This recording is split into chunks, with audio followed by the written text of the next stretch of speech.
Oxford Bookworms, Stage 1. The Coldest Place on Earth, by Tim Vickery. Read by Mark Straker. Published and copyright Oxford University Press, 1997. Chapter 1. Two Ships. The race began in the summer of 1910. On June 1st, in London, a black ship, the Terra Nova, went down the River Thames to the sea.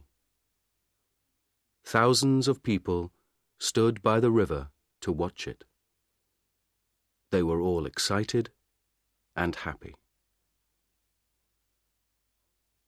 On the Terra Nova, Captain Robert Falcon Scott smiled quietly. It was a very important day for him. He was a strong man, not very tall, in the blue clothes of a captain. He was 41 years old, but he had a young face, like a boy. His eyes were dark and quiet. One man on the ship, Titus Oates, smiled at Scott. "What an exciting day, Captain," he said. "Look at those people. I feel like an important man." Scott laughed. "You are important, Titus," he said. "And you're going to be famous, too. We all are. Do you see this flag?" He looked at the big British flag at the back of the ship and smiled at Oates. "That flag is coming with us," he said.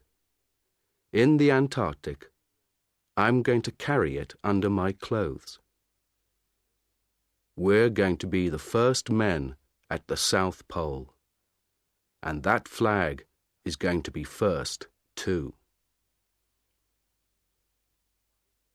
5 days later, on June 6th, a man opened the door of his wooden house in Norway. He was a tall man with a long face. He waited outside the house for a minute. Everything was very quiet. He could see no houses, only mountains, trees, and water. It was nearly dark. The sky was black over the mountains. The man smiled and walked quickly away from the house, down to the sea. In the water, a big wooden ship waited for him. The man got onto the ship and talked and laughed quietly with his friends. The ship's name was Fram, and the man was Roald Amundsen. The Fram was the most beautiful ship on earth, Amundsen thought. His friends were the best skiers on earth, too. One of them, Olaf Bjaaland, smiled at him. "North Pole, here we come, Captain," he said. "Yes," Amundsen said. His friends could not see his face in the dark. "Fram is going to the Arctic." Everyone on the Fram was ready to go to the North Pole, to the Arctic. Amundsen wanted to go there too. But first, he wanted to go south. His friends didn't know that. At midnight, on June 6th, the Fram moved quietly away from Amundsen's house, out to sea.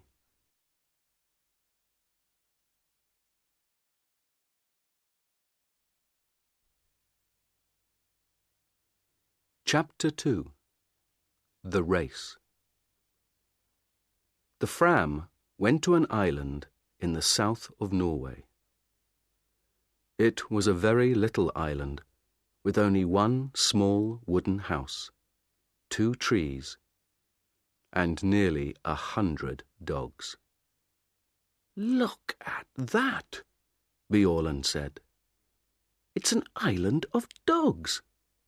There are dogs in the water, near the trees, on the house, dogs everywhere." 2 men came out of the house. "Hassel! Lindström!" Amundsen said. "It's good to see you. How many dogs do you have for me?" 99, Roald," said Hassel. "The best 99 dogs from Greenland. And they're very happy.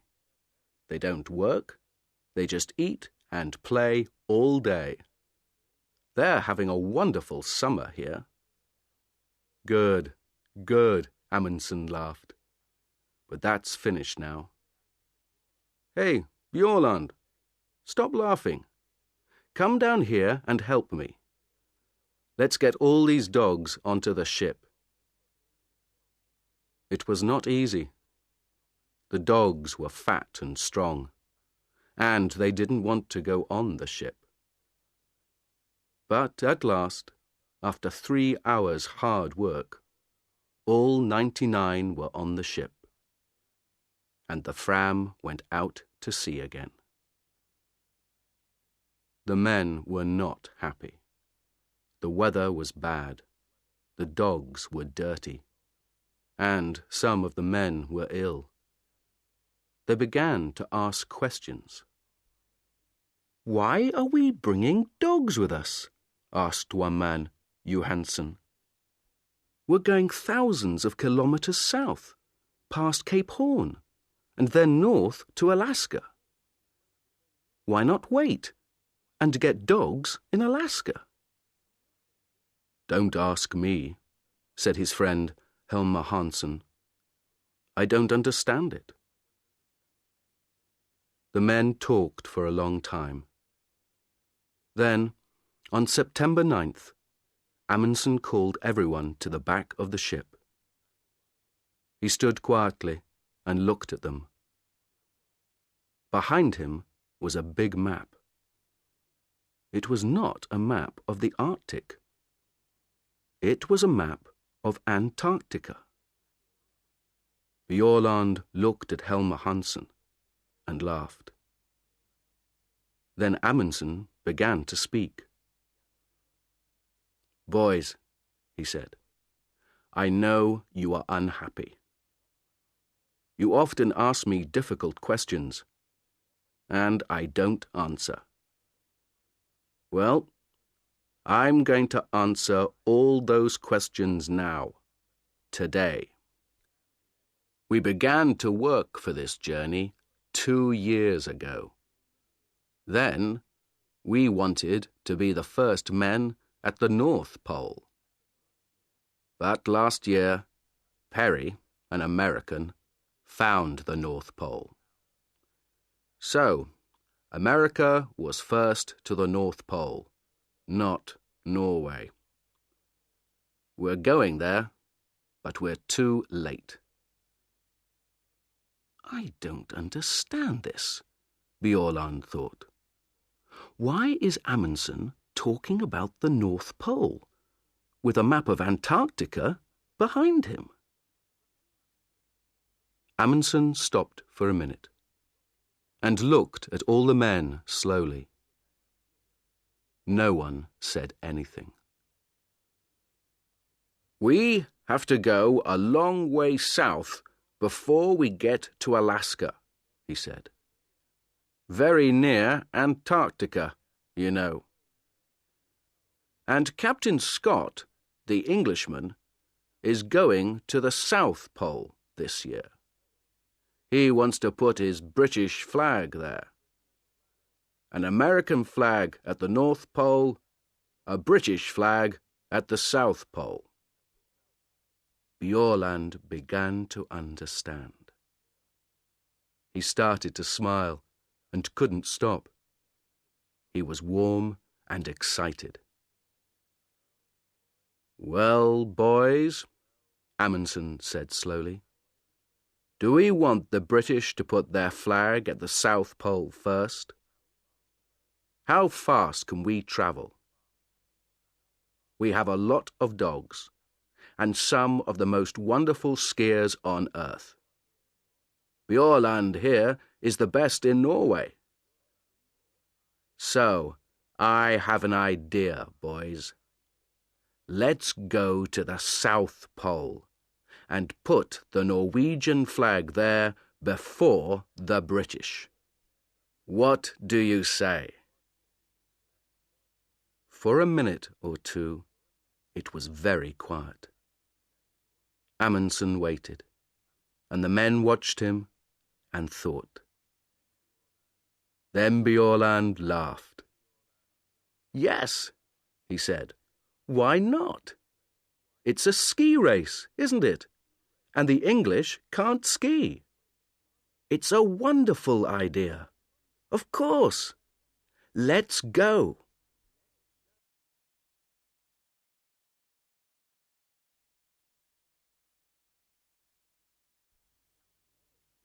Chapter 3. The Ponies. On October 27th, the Terra Nova arrived in Wellington, New Zealand. When Scott came off the ship, a newspaper man walked up to him. Captain Scott, can I talk to you, please?" he said. Scott stopped and smiled. "Yes, of course," he said. "What do you want to know?" "Are you going to win?" the man asked. "Win?" Scott asked. "Win what?" "Win the race to the South Pole, of course," the newspaper man said. "It's a race between you and Amundsen now. Look at this." He gave a newspaper to Scott. Scott looked at it. It said, "Fram races Scott to South Pole. We're going to win, says Amundsen." Scott's face went white. "Give me that," he said. He took the newspaper and read it carefully. The newspaper man watched him and waited. "Well, Captain Scott," he said at last, "who's going to win this race? Tell me that." Scott looked at him angrily. "This is stupid," he said. "It's not a race. I came here to learn about the Antarctic. I'm not interested in Amundsen or in races."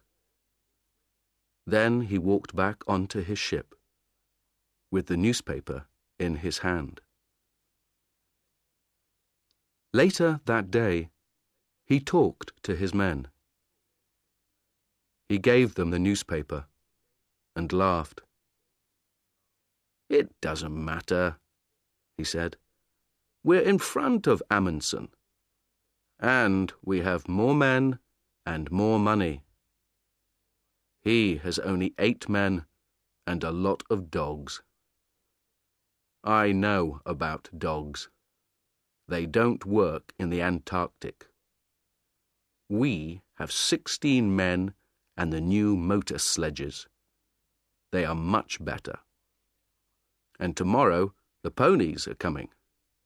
We need ponies, motor sledges, and good, strong British men. That's all. Forget about Amundsen. He's not important." Scott asked Oates to look after the ponies, but he did not let Oates buy them. When Oates first saw the ponies in New Zealand, he was very unhappy. Most of the ponies were old, and some of them were ill. "They're beautiful ponies, Titus," Scott said. "They come from China. They're wonderful ponies." Oates looked at them angrily and said nothing. Then he asked, "Where is their food, Captain?" "Here." Scott opened a door. Oates looked inside.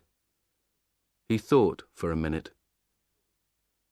"We need more food than this, Captain Scott. These ponies are going to work in the coldest place on earth. They need a lot of food. More than this." Scott smiled quietly. "We can't take more food on this ship, Titus. Where can we put it?" "But it doesn't matter, old boy. They're very strong ponies, you know. The best ponies on earth." Later that night, Oates wrote a letter to his mother. "There are 19 ponies on the Terra Nova now," he wrote. "All the ponies are in a small room at the front of the ship. We eat our food in the room under the ponies, so our table is often wet and dirty. Scott makes a lot of mistakes, I think. And Antarctica is a very dangerous place."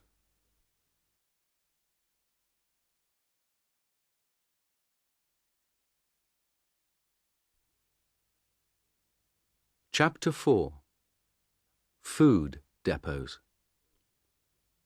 The two ships, Terra Nova and Fram, arrived in Antarctica in January 1911, at the end of summer. The Englishmen and the Norwegians wanted to stay on the ice all winter. They wanted to be ready to go to the South Pole at the beginning of the next Antarctic summer. The dogs pulled the Norwegians' sledges. They ran quickly over the snow and pulled the big sledges from the ship onto the ice. The men ran beside them on skis. They put a big wooden house on the ice. The house was full of food and skis and sledges. They called it Framheim. Outside the house, the dogs lived in holes under the snow. When the house was ready, the men made their first journey south. Before the winter, they wanted to take a lot of food south and leave it in depots. For the long journey to the pole, they needed a lot of food, and they couldn't carry it all with them. On February 10th, 5 men, 3 sledges, 18 dogs, and half a ton of food left Framheim and went south. It was easy. The weather was warm for the Antarctic, between -7 degrees centigrade and -17 degrees centigrade. The snow was good, and the dogs and skis went fast. They went 50 or 60 kilometers every day. After 4 days, they reached 80 degrees south and made the first depot. Amundsen made his depot very carefully. It was very important to find it again next summer. So he put a big black flag on top. Then he put 10 flags to the east of the depot, each flag half a kilometre from the next, and 10 flags to the west. So, there were flags for 5 kilometres to the left of the depot and 5 kilometres to the right. Then they went back to Framheim and took some more food south, this time to 82 degrees south. This time it was harder. The temperature was sometimes -40 degrees centigrade, and there were strong winds with a lot of snow. The dogs and men were very tired, and the tents and boots were bad. At the second depot, they put out 60 flags to help them find it again. They came back to Framheim on March 23rd. It was nearly winter in the Antarctic. Their ship, Fram, was far away now, near South America. They were alone on the ice. Oates went with Scott to make the first British depot. They left Cape Evans on January 25th. There were 13 men, 8 ponies, and 26 dogs. The dogs were faster than the ponies. They ran quickly over the top of the snow, but the ponies' feet went through it. Every morning, the ponies started first, and the dogs started 2 hours later, because they ran faster. At night, the dogs made warm holes under the snow, but the ponies stood on top of the snow. It was -20 degrees centigrade. After 15 days, Oates talked to Scott. There was a strong wind, and the 2 men's faces were white with snow. 3 of the ponies are ill, Captain, Oates said. They can't go on. Don't be stupid, Oates, Scott answered.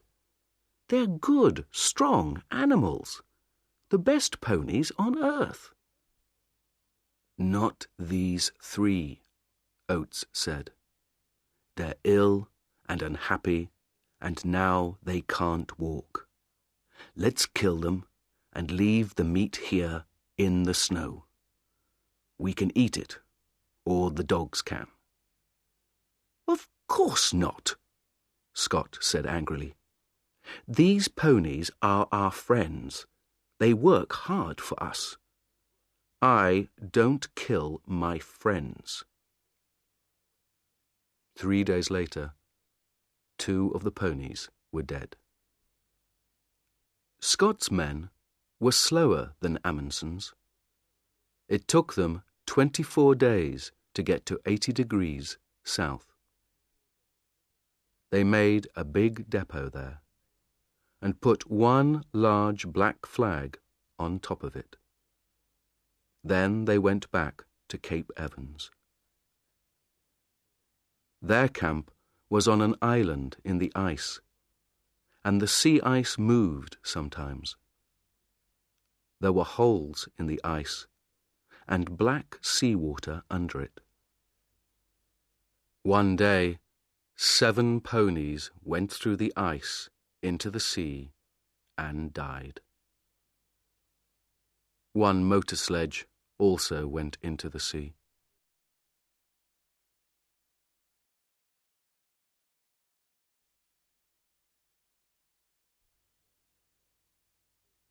Chapter 5.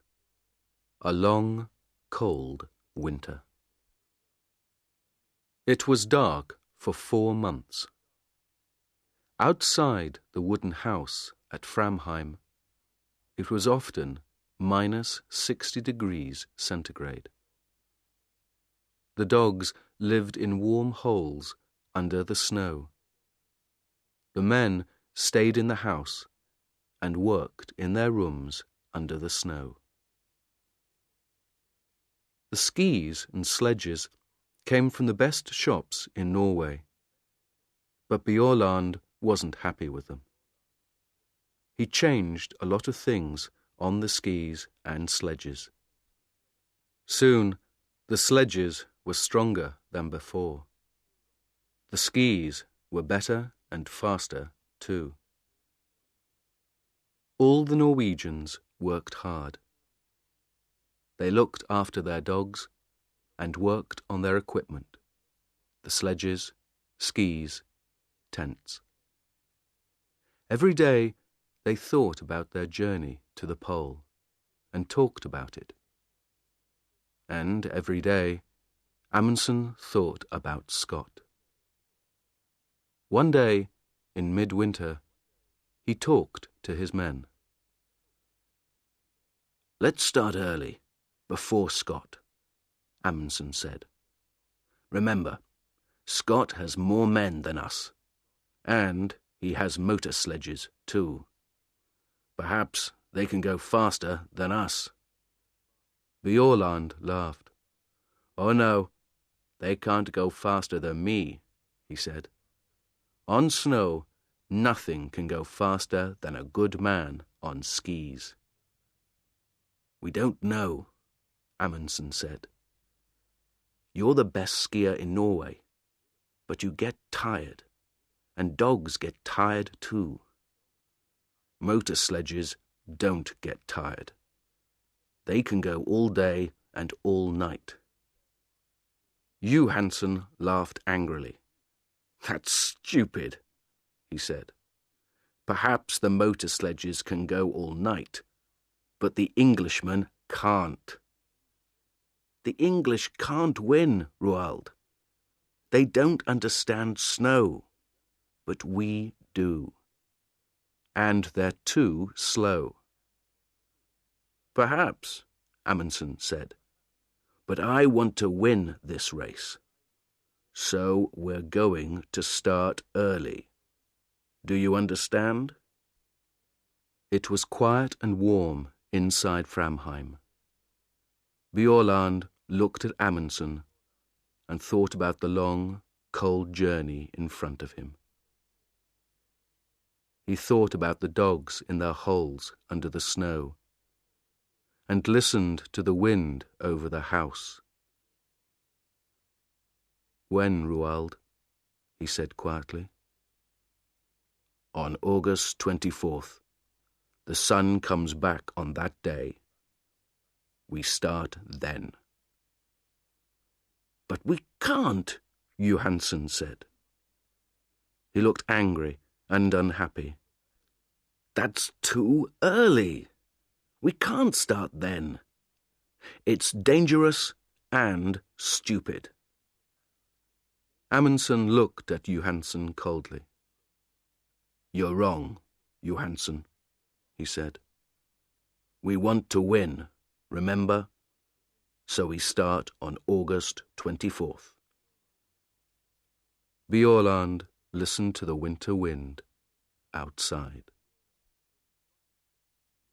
In Scott's camp at Cape Evans, no one talked about Amundsen, and no one worked hard.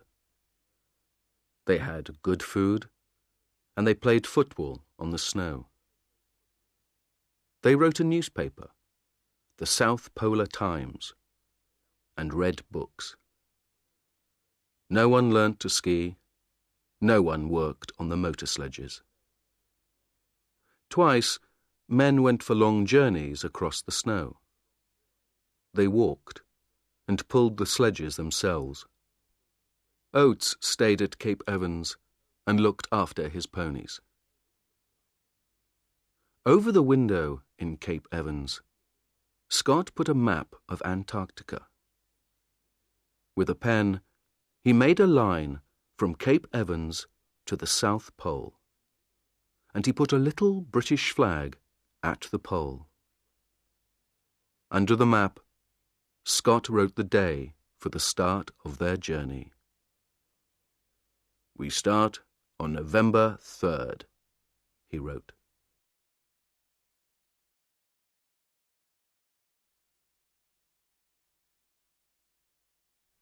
Chapter 6. A Bad Start. On August 23rd, the Norwegian sledges were ready. They took them outside, and the dogs pulled them across the ice. The sun came up for half an hour, but it was too cold, -46°C. They could not travel in that weather. They went back to Framheim and waited. They waited 2 weeks, until September 8th. Then, with the temperature at -37°C, they started. They ran happily across the snow to the south. 8 men, 7 sledges, and 86 dogs. Only Lindström, the cook, stayed behind in Framheim. At first, everything went well. They went 28 kilometers on Saturday and 28 kilometers on Sunday. It was easy. Then, on Monday, the temperature went down to -56°C. There was white fog in front of their faces. They couldn't see anything. But they travelled 28 kilometers. That night, in their tents, they nearly died of cold. Next day, they stopped and made snow houses. Inside the snow houses, it was warm. But everyone was unhappy. "I told you, Roald," Johansen said. "Even September is too early. We can't travel in this cold. Do you want us to die? Let's go back and wait for better weather." Amundsen was very angry. He was angry with Johansen, but he was angry with himself too. He knew Johansen was right. "All right," he said slowly. "We can go on to the depot at 80° south, leave the food there, and then go back. We can't do more than that." It was 37 kilometers to the depot. The wind was in their faces all day. 2 dogs died on the way. At the depot, they did not stop. They put out the food and the flags, turned round, and went north. At last, the wind was behind them. The dogs ran quickly, and the men sat on the empty sledges. They went faster and faster. It was like a race. Amundsen was on Wisting's sledge, and soon he, Wisting, and Hansen were 3 or 4 kilometers in front. Soon they were alone. They travelled 75 kilometers in 9 hours, and they reached Framheim at 4 o'clock that afternoon. Bjaaland arrived 2 hours later with 2 more men. But the last 2, Johansen and Prestrud, went more slowly. Their dogs were tired. Their feet were wet and cold. They had no food, and they were alone in the dark. The temperature was -51°C. They reached Framheim at midnight. Next morning, Johansen was angry. In front of everyone, he said, "You were wrong, Roald. September was too early. I told you, but you didn't listen. And then you left us alone, and we nearly died in the cold. You're a bad captain. I'm a better captain than you are." Amundsen was very angry. But at first he said nothing, because he knew that Johansen was right. Then, that evening, he gave a letter to Johansen. It said, "You aren't coming to the pole with me. When I go south, you can take some dogs and go east to King Edward VII land. You can go with Prestrud and Stubberud. You can be the first men to go there, but not to the South Pole." The Norwegians stayed in Framheim and waited. They lay in bed, listened to the wind outside, and thought about Scott and his motor sledges.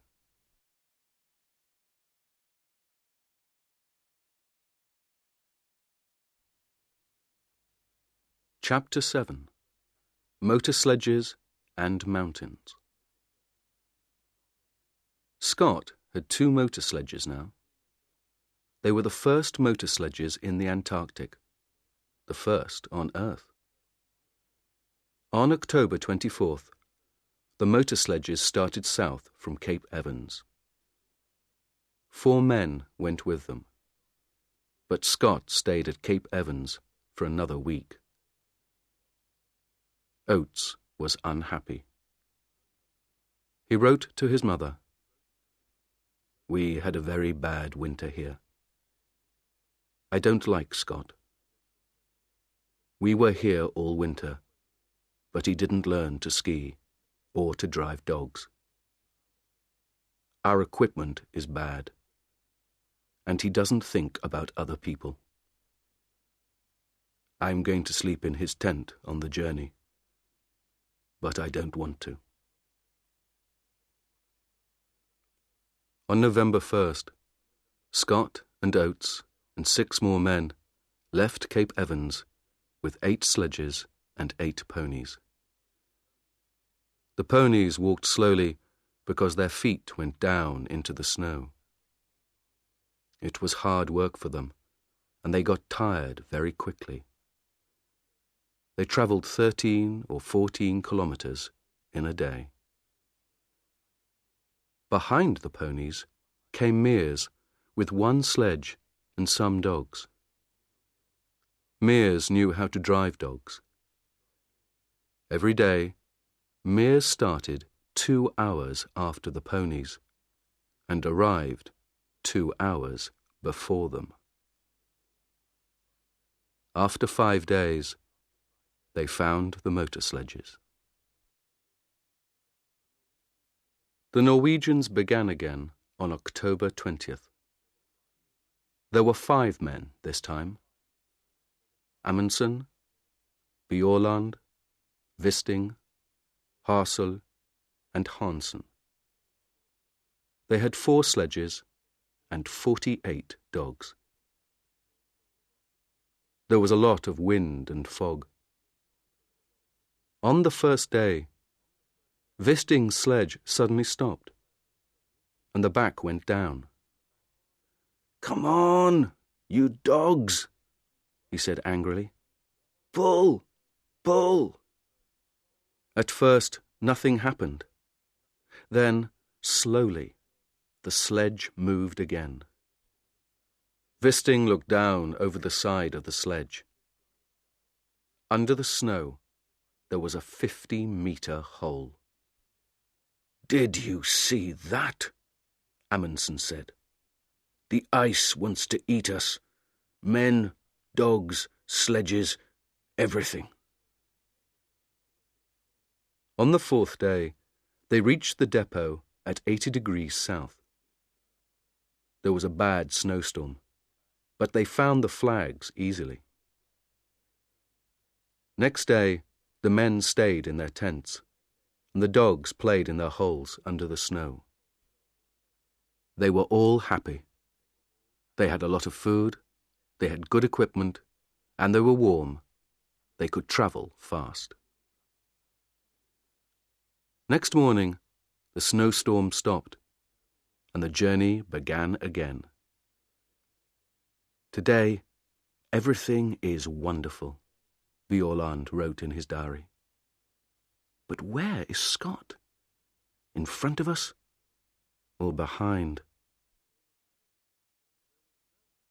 There was no one with the motor sledges. They were broken. Scott looked at them angrily. "It doesn't matter," he said. "Teddy Evans and his men are in front of us. They're good men.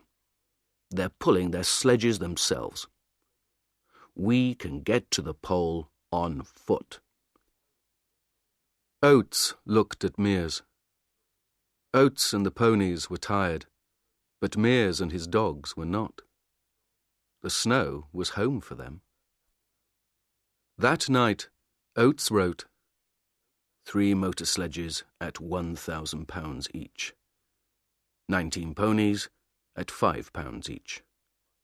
32 dogs at £1.50 each.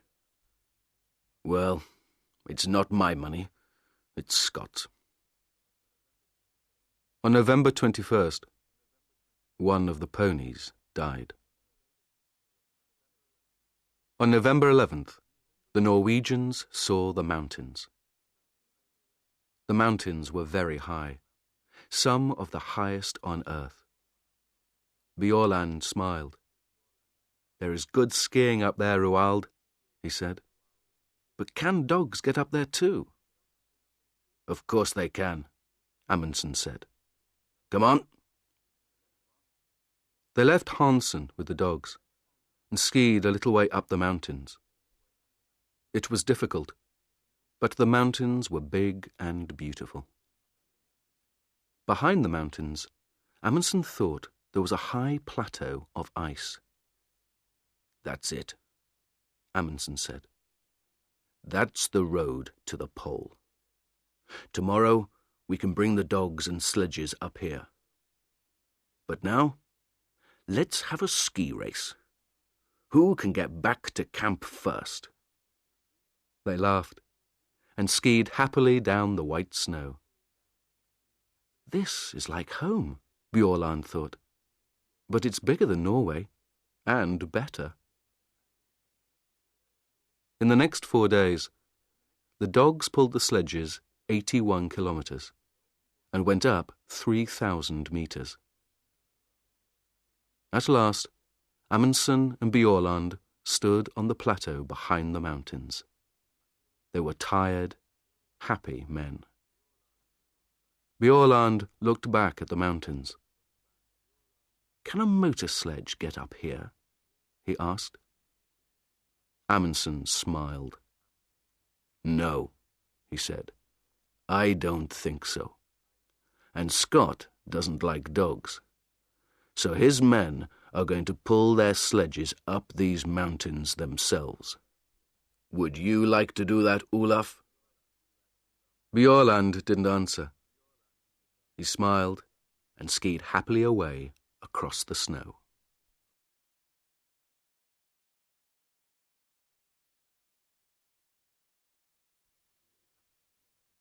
Chapter 8. Across the Plateau. On November 21st, the Norwegians killed 30 dogs. "They were happy," Amundsen said, "and now they're going to die quickly. We need 3 sledges and 18 dogs to go to the pole." When the dogs were dead, the other dogs ate them. The men ate them too. They were good friends, Bjaaland wrote in his diary. And now they are good food. 2 days later, the dogs were fat. Then, in a snowstorm, they began their journey again. After the snowstorm, there was fog, and in the fog, they got lost on an ice river with hundreds of big holes in it. They could see nothing, and it was very dangerous. In 4 days, they moved 9 kilometers. But the ice is beautiful, Bjaaland wrote. Blue and green and white. This is a wonderful place, but I don't want to stay a long time. After the ice, there were strong winds and bad snowstorms. They could see nothing in front of them. But every day they travelled 25 or 30 kilometers. Then, on December 9th, the sun came out. They were at 88 degrees, 23 minutes south, 175 kilometers from the pole. 5 more long days, Bjaaland wrote. That's all now. But where is Scott? For 4 days, Scott's men stayed in their tents near the mountains. There is a bad snowstorm outside, Oates wrote. It's too cold for the ponies, and our clothes and skis are bad too. On December 9th, Oates killed the ponies. They were tired and ill, and they could not walk up to the plateau. Then Mears and his dogs went back to Cape Evans. We can pull the sledges ourselves, Scott said. We can do it. We're all strong men. There were 2 sledges and 8 men. They went 24 kilometers a day. On December 31st, Scott said to Teddy Evans and the men on the second sledge, You can't ski well. Leave your skis here. So they pulled their sledge 24 kilometers without skis. Next day, Scott went to Teddy Evans's tent. You're ill, Teddy, he said. You can't come to the pole. Take 2 men and go back. Tomorrow. Teddy Evans was very unhappy. 2 men, Captain, he said. Why not 3? Because Bowers is going to come with me, Scott said. He's strong. We need him. But you have food on your sledge for 4 men, not 5, Evans said. And Bowers has no skis.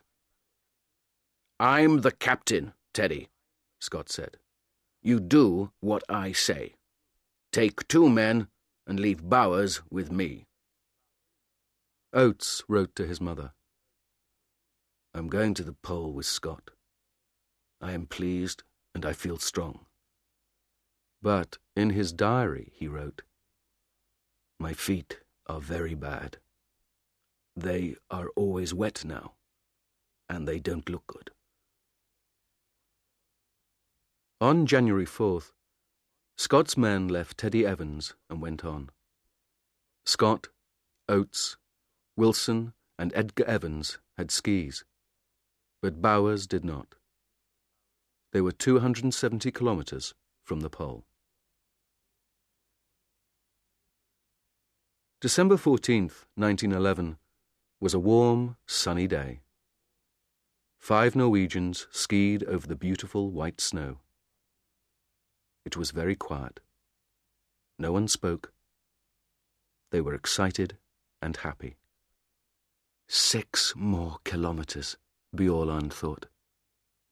Is there a British flag? I can't see a flag, but... Look, Hassel said. What's that over there? Bjaaland left his sledge and skied quickly away over the snow. What is it? He thought. Is it? No. It's nothing, he called. There's nothing there. Nothing. 3 kilometers. 2. Roald, Hansen called to Amundsen. Go in front of me, please. It helps my dogs. That's not true, Bjaaland thought. His dogs are running well today. But Hansen wants Amundsen to be first. The first man at the South Pole. They skied on and on, over the beautiful snow. "Stop," Amundsen said. He waited quietly for his men. "This is it," he said. Bjaaland looked at him. "But there's nothing here," he said. Amundsen smiled. "Oh, yes, there is," he said. "There's something very important here, Olaf. Very, very important." "What's that, Roald?" "Us. We're here now.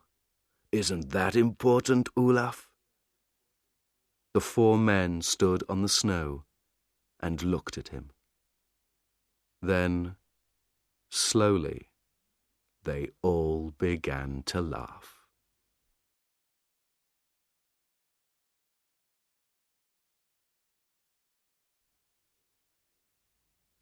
Chapter 9. The End of the Race. The Norwegians stayed 2 days at the pole. They left a tent there, with a Norwegian flag on it. Inside the tent, they left some food, a letter for the King of Norway, and a letter for Scott. They left some more black flags near the pole, and one 28 kilometers north. Then they skied away, back to the north. "It's a beautiful day," Bjaaland wrote. "The sun is warm, the snow is good. But the dogs run too quickly. I can't get in front of them." They found their depots easily.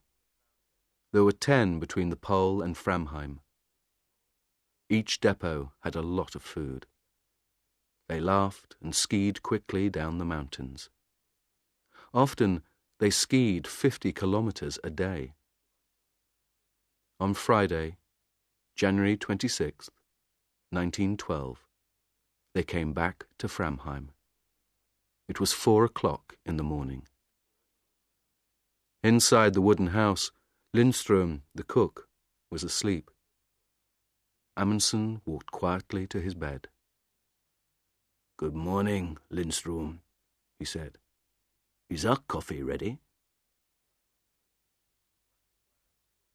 The black flags waited at the pole. "What's that, Captain?" Bowers said. "Over there." "Where?" Scott asked. "What? Oh, my God." They all saw the small black flag in the snow, 2 kilometers in front of them.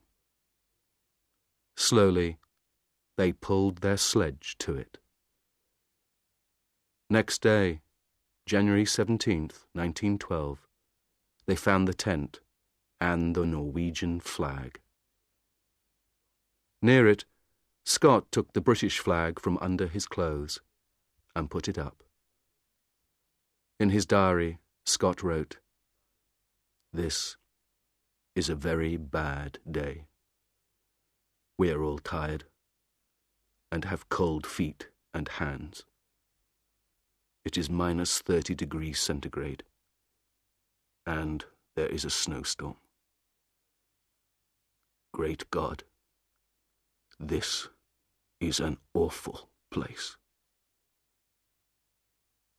They turned north. 5 tired, unhappy men in the coldest, emptiest place on earth. On March 13th, 1912, Scott's wife, Kathleen, looked at her morning newspaper. "Norway's flag at South Pole," it said. She looked at it for a long time, and then began to cry. "What's the matter?" her friend asked.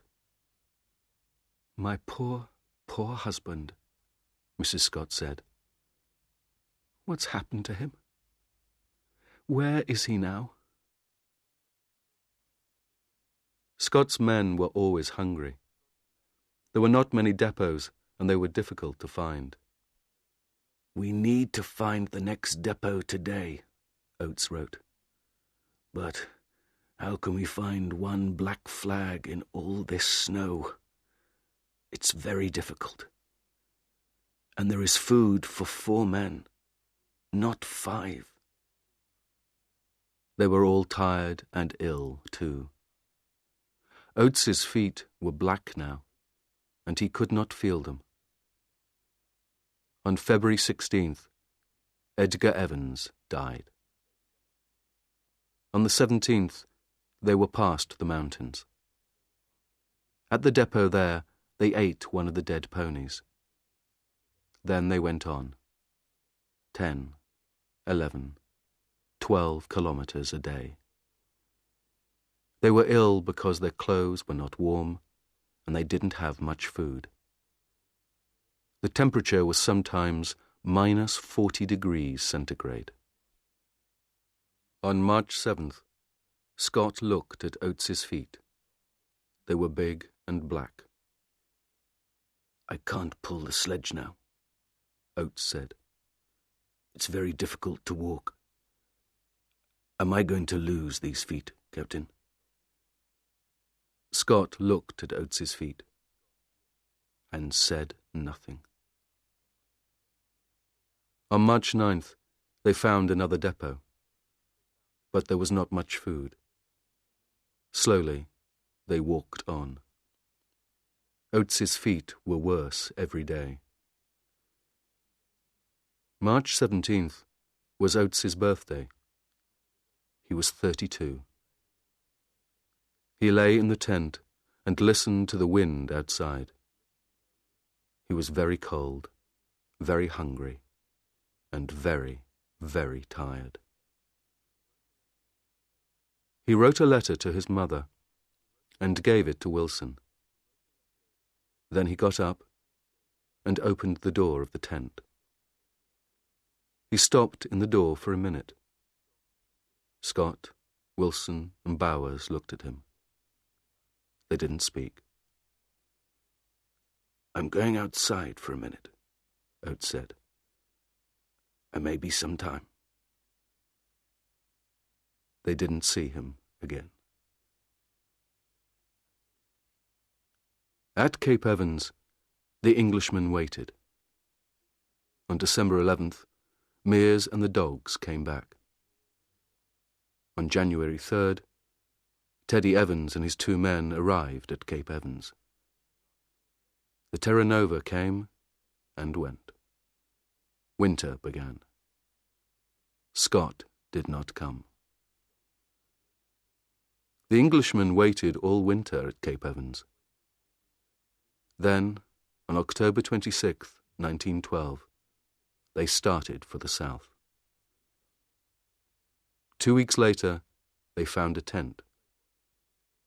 There were 3 bodies in the tent: Scott, Wilson, and Bowers.